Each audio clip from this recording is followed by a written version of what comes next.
আসসালামু আলাইকুম। আশা করি সকলেই ভালো আছেন। ইসলামিক ব্যাংকে নতুন একটা নিয়োগ বিজ্ঞপ্তি প্রকাশ হয়েছে। তো এখানে কিন্তু ২ টা নিয়োগ বিজ্ঞপ্তি প্রকাশ করা হয়েছে। সো অনেকেই গুলায় ফেলান ২ টা সার্কুলার। তো ২ টা হচ্ছে একটার মধ্যে শুধুমাত্র গার্ড পদে, আরেকটা হচ্ছে মেসেঞ্জার কাম গার্ড। এই যে লেখাটা দেখতে পাচ্ছেন এখান থেকে মেসেঞ্জার কাম গার্ড এইটা পদে। অর্থাৎ ২ টা কিন্তু সার্কুলার প্রকাশ হয়েছে। এর আগে একটা ভিডিওতে আমি দেখাইছিলাম অবশ্য।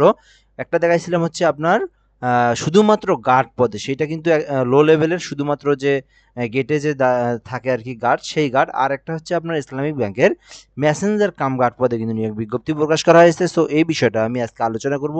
এখান থেকে অনেকেই জিজ্ঞেস করতেছেন এটা কি স্থায়ী কি অস্থায়ী? তারপরে আপনার এখান থেকে বেতন স্কেল, যোগ্যতা কি সবকিছু কিন্তু আমি আলোচনা করব। কোথায় পরীক্ষা হবে এই বিষয়গুলো কিন্তু আমি আলোচনা করব। সো ফুল ভিডিওটা দেখলে আশা করি আপনি এখানে বুঝতে পারবেন। তো পদ সংখ্যাটা কিরকম সেটা আমি বলে নেই। তো এটা পদ সংখ্যা তাদের শূন্য পদ অনুযায়ী। তো মিনিমাম এখানে ৭৫০ র উপরে নিয়োগ দেওয়া হবে। অর্থাৎ ৭৫০ এর দিক তাদের ভ্যাকেন্সি ফাঁকা আছে। তো এরপরেও কিন্তু আপনার এই যে পরীক্ষার আগ পর্যন্ত আরও যদি শূন্যপদ হয়, আরও যদি ১০০ জন বা ২০০ জন হয়, সেটাও কিন্তু এখান থেকে অ্যাটাস্ট করবে। ওইজন্য কিন্তু তারা নির্ধারিত সংখ্যাটা দেয় নাই। তো বেতন স্কেলটাও কোথাও উল্লেখ করে নাই। আমি এটার একটা আনুষঙ্গিক বেতন স্কেলটাও এখান থেকে বলে দেব। তো এখান থেকে আমি আলোচনা করব ১ম থেকে কল্যাণমুখী ব্যাংকিং ধারার প্রবর্তক দক্ষিণ এশিয়ার ১ম শরিয়া ভিত্তিক ইসলামী ব্যাংক বাংলাদেশ পিএলসি এর মাধ্যমে মেসেঞ্জার কামগার অস্থায়ী পদে নিয়োগের জন্য উদ্যমী, কর্মঠ, একনিষ্ঠ ও উপযুক্ত যোগ্যতা সম্পন্ন আগ্রহী বাংলাদেশী নাগরিকদের নিকট হতে অনলাইনে দরখাস্ত আহ্বান করা হচ্ছে। অর্থাৎ বাংলাদেশের এখানে হচ্ছে সকল জেলার প্রার্থীরাই কিন্তু আবেদন করতে পারবে। এখানে কোনো ধরনের জেলা উল্লেখ করা নাই। পাশাপাশি অস্থায়ী বলতে এর একটা চুক্তিভিত্তিকের মতো অর্থাৎ শিক্ষানিবাসকাল যেটা বলা হয় আরকি। তো প্রথমত অবস্থায় আপনাকে ২ বছরের মতো আপনার বিষয়টা তদারকি করবে বা ২ বছরের মতো দেখবে যে আপনি কি সবকিছু ঠিকঠাক আছে কিনা। যদি আপনার হচ্ছে এক্সপেরিয়েন্স বা যোগ্যতা বা আপনার হচ্ছে কোয়ালিটি বা কাজের দিক দিয়ে সব দিক দিয়ে পারফেক্ট থাকে, দেন ২ বছর কিন্তু আপনাকে আবার স্থায়ী বা আপনাকে পার্মানেন্ট না করে দিলেও আপনাকে কিন্তু সামনের জন্য আবার আপনাকে কিন্তু রেখে দিবে। ঠিক আছে? তো এইটা হচ্ছে আবার অর্থাৎ এখানে আপনার বাতিল করবে না কাউকে এমনটা কিছু না। তো এইটা হচ্ছে আপনার কি ওই তো আমি বললাম যে শিক্ষানিবাসকাল পরবর্তী যদি সবকিছু ঠিকঠাক থাকে আপনাকে সামনে আরো বাড়ায় দিবে আরকি। সামনে আপনি একদম মানে যতদিন পর্যন্ত আরকি তাদের নিয়ম নীতিমালা অনুযায়ী একজন প্রার্থী থাকতে পারে ততদিনই আপনি থাকতে পারবেন। সেই বিষয়টা কিন্তু এখানে বলা আছে আরকি। বিষয়টা এরকমই। তো তার আগে আমি বলে নিই, আপনি যদি আমাদের চ্যানেলে নতুন হয়ে থাকেন, চ্যানেলটাতে অবশ্যই সাবস্ক্রাইব করে রাখবেন। আমি কিন্তু এই চ্যানেলের মাধ্যমে সকল ধরনের জব রিলেটেড ভিডিও আপলোড করি। পাশাপাশি আপনি কিন্তু এখান থেকে পরীক্ষাতে কোন ধরনের প্রশ্ন আসে এগুলো সম্পর্কে আপনি জানতে পারবেন। সো অবশ্যই চ্যানেলটাতে সাবস্ক্রাইব করে রাখবেন এবং যেকোনো জিনিস জানার প্রয়োজন হলে কমেন্ট বক্সে আপনি কমেন্ট করতে পারেন। আমরা ২৪ ঘন্টা অনলাইনে থাকি। আপনি কিন্তু ২০ মিনিটের মধ্যে আপনি কমেন্টের রিপ্লাই পাবেন। সো এখান থেকে আশা করি অবশ্যই সাবস্ক্রাইব করে রাখবেন। তো শিক্ষাগত যোগ্যতার যে বিষয়টা, এটা কিন্তু আপনাকে এসএসসি পাস হতে হবে। অর্থাৎ আপনার কিন্তু এসএসসি সার্টিফিকেট যেটা, সেই অনুযায়ী কিন্তু আপনাকে সেটা কিন্তু সেই সনদটা কিন্তু আপনাকে ওখানে দিতে হবে। ওইজন্য অবশ্যই আপনাকে এসএসসি পাস থাকলে আপনি আবেদন করতে পারবেন। তো বয়স কে আবেদন করতে পারবে কোন বছরের মধ্যে? ১৮ থেকে ৩২ বছরের মধ্যে হলে আপনি আবেদন করতে পারবেন। ১৮ এর নিচে হলেও হবে না, ৩২ এর উপরে হলেও হবে না। সো এর মধ্যে আপনাকে আবেদন করতে হবে। তো বেতন স্কেলটা কিরকম হবে আমি একটু বলে দিই আপনাদেরকে প্রতিষ্ঠানের বিধি মোতাবেক। তো বেতন স্কেল হচ্ছে আপনার অনেকেই জিজ্ঞেস করেন, আমাকে অনেকে কমেন্ট করছিলেন এর আগেরটাতে। তো মেসেঞ্জার কাম গার্ডে আপনার বেতন হচ্ছে আপনার মিনিমাম ১৮ প্লাস সামথিং হবে। অর্থাৎ ১৮ প্লাস মাইনাস একটু হবে। ১৮ আশেপাশেই থাকবে অথবা প্লাস ১৮ই হবে আরকি। ১৮ নিচে হওয়া আরকি মনে হয় না যে এটা নিচে হবে বর্তমান অবস্থায়। অর্থাৎ বাংলাদেশের ইসলামী ব্যাংক যেটা আছে, তো এটার মোটামুটি কিন্তু নিয়ম নীতিমালা, শৃঙ্খলা সবকিছু কিন্তু অনেক ভালো। তো চাইলে কিন্তু আপনারা করতে পারেন এখানে। তো এটা হচ্ছে আপনার বেতনটাও মোটামুটি অনেক ভালো আছে। তারপরে আপনার এখান থেকে সময়সীমা সবকিছু কিন্তু আমি মনে করি যে প্রাইভেটের দিক দিয়ে একটা বেস্ট আইডিয়া এখান থেকে করতে পারেন। তো এখানে হচ্ছে আপনারা অনেকে জিজ্ঞেস করেন যে হচ্ছে মেসেঞ্জার কাম গার্ডের বেতন কিরকম হবে? সরি না, মেসেঞ্জার কাম গার্ডের কাজটা কি? এটা হচ্ছে আপনার গার্ড প্লাস আরো একটা দায়িত্ব থাকবে। যেমন এখান থেকে অফিসের কাগজ প্রণালী এগুলো একটু মেইনটেইন করা বা এগুলো একটু হেল্প করা, অথবা যারা ব্যাংকে যারা গ্রাহীতা আছে তাদেরকে তাদের হচ্ছে বিভিন্ন কিছু সম্পর্কে আইডিয়া দেওয়া বা তাদেরকে সহযোগিতা করা, এই বিষয়গুলো কিন্তু আপনার মধ্যে থাকবে। তো এখানে একটা বিষয় কি প্যানেল তৈরি করা হবে, যে বিষয়টা কিন্তু নিচে লেখা আছে। তো প্যানেল আকারে কিন্তু আপনাকে কাজ দেওয়া হবে সেটাও আমি আলোচনা করতেছি। তবে এই কি ওই যেটা শুধুমাত্র গার্ড পদে ওইটাতে শুধুমাত্র আপনার গার্ড পদেই চাকরি, তবে এটাতে আপনার কিন্তু ওইরকম না। এটাতে আপনার যোগ্যতা অনুযায়ী কিন্তু আপনি মানে একটু ভালো মানের ভালো কাজ পাবেন এটাতে। তো এখান থেকে আমি বিষয়টা বলব, তারপরে ভিডিও শেষে আমি বিষয়টা বলতেছি আপনাদেরকে। ওখানে লেখা আছে তো উল্লেখ করে দেবো। তো অন্যান্য শর্তাবলীগুলো আগে পড়ে নিই এখান থেকে। মার্কশিট, অ্যাপিয়ার সার্টিফিকেট, টেস্টিমোনিয়াল সম্বলিত আবেদনপত্র বাতিল বলে গণ্য হবে। অর্থাৎ আপনি যদি এসএসসি সার্টিফিকেটটা এখানে এপ্লাই না করেন, শুধুমাত্র যদি আপনি মার্কশিট বা এখান থেকে অ্যাপিয়ার সার্টিফিকেট অথবা টেস্টিমোনিয়ালটা আপনি ওখানে দেন তাহলে কিন্তু হবে না, আপনাকে অবশ্যই এসএসসি সার্টিফিকেট থাকতে হবে। তো এরপরে যে বিষয়টা দেওয়া আছে এখানে, চাকরিরত প্রার্থীদের যথাযথ কর্তৃপক্ষের মাধ্যমে আবেদন করতে হবে। লিখিত ও মৌখিক পরীক্ষার জন্য কোনো প্রকার টিএ দিয়ে দেবে না, অর্থাৎ আপনি যে ঢাকায় যাবেন, অর্থাৎ এখানে পরীক্ষাটা কিন্তু ঢাকাতেই হবে, সেন্টার থেকে কিন্তু নিয়োগ দেওয়া হচ্ছে। আশা মনে হচ্ছে যে ওখান থেকে সেন্টার থেকে পরীক্ষা হবে, সেক্ষেত্রে আপনার যাওয়া আসা বা এগুলো দেওয়া হবে না। নিয়োগ পরীক্ষার সকল পর্যায়ে একই ধরনের স্বাক্ষর সই প্রদান করতে হবে, অর্থাৎ আপনি এখন যে স্বাক্ষরটা দিবেন পরবর্তীতে যেন স্বাক্ষরটা মিল থাকে সেটা একটু বিবেচনা করিয়েন। তো প্রার্থীকে অবশ্যই একটি বৈধ ইমেইল ও মোবাইল নাম্বার দিতে হবে। তো অর্থাৎ আপনি যে আবেদন করবেন আপনার মোবাইলের যে ইমেইল যেটা আছে আরকি সেটা দিবেন এবং পাশাপাশি একটা মোবাইল নাম্বার দিয়ে দিবেন। প্রার্থীদের অবশ্যই এখানে ব্যাংকের যেকোনো অফিস বা শাখায় চাকরি করার মন মানসিকতা থাকতে হবে। অর্থাৎ এখানে কিন্তু আপনাকে কোন জেলায় দিবে সেটা কিন্তু উল্লেখ করা নাই। সো আপনি আবেদন করলেন, আপনি আপনার জেলা থেকে কিন্তু আপনার জেলাতেই দিবে না আশেপাশের জেলায় দিবে, তো এটা কিন্তু বলা নাই এখানে। তারা তাদের মন মতো তারা যেখানেই ফাঁকা আছে সেখানেই কিন্তু আপনাকে সিলেক্টেড করে দিবে। তো এই বিষয়টা এখানে কিন্তু উল্লেখ করা আছে। তো আপনি বাংলাদেশের যেকোনো জায়গায় দিতে পারে। তো এরপর আমরা যে বিষয়টা দেখব এখান থেকে নিয়োগ পদ্ধতি যেটা আছে, তো এই বিষয়টা একটু দেখতে হবে আমাদেরকে।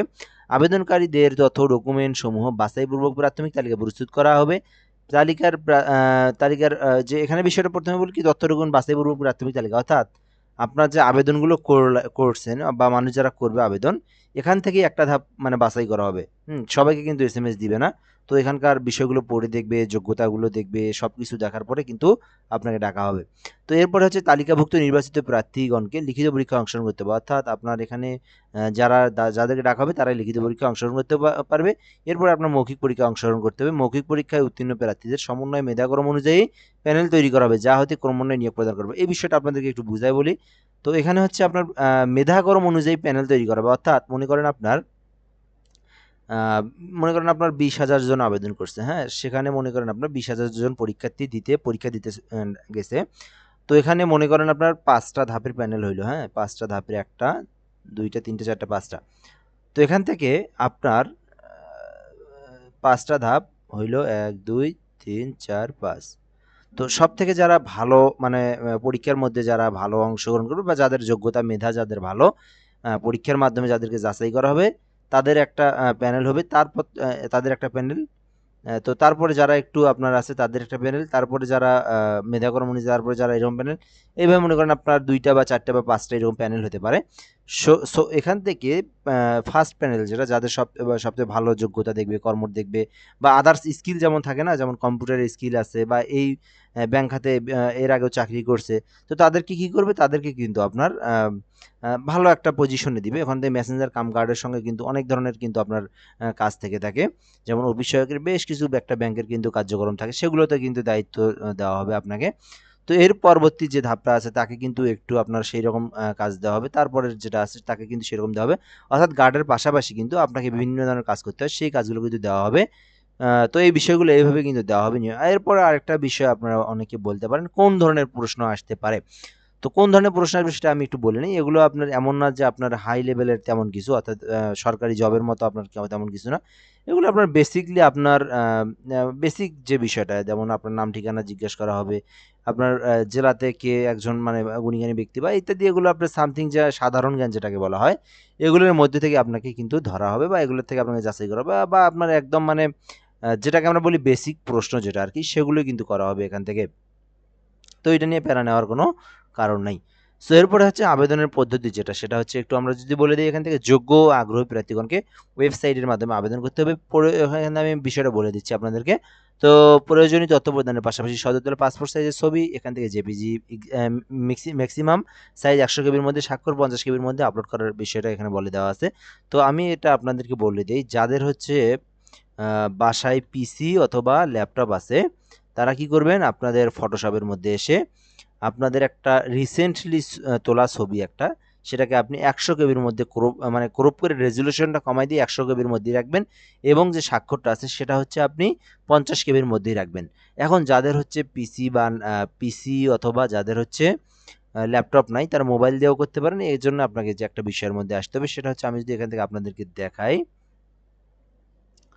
তো এখান থেকে আপনাদেরকে আমি একটু দেখানোর চেষ্টা করি। এখানে 300x300 ইমেজ লিখবেন।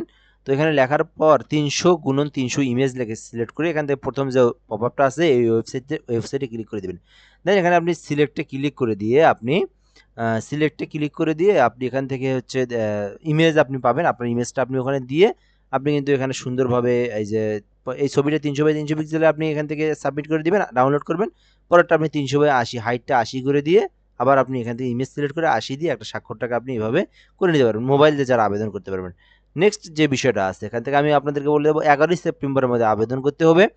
তো আবেদনের প্রসেসটা আমি বলে দিই। আপনার হাতে থাকা ল্যাপটপ, পিসি, কম্পিউটার যেটাই থাকুক, আপনি ক্রোম ব্রাউজারে আসবেন অথবা গুগলে আসবেন। আসার পরে careerislamic.bank.com লিখবেন।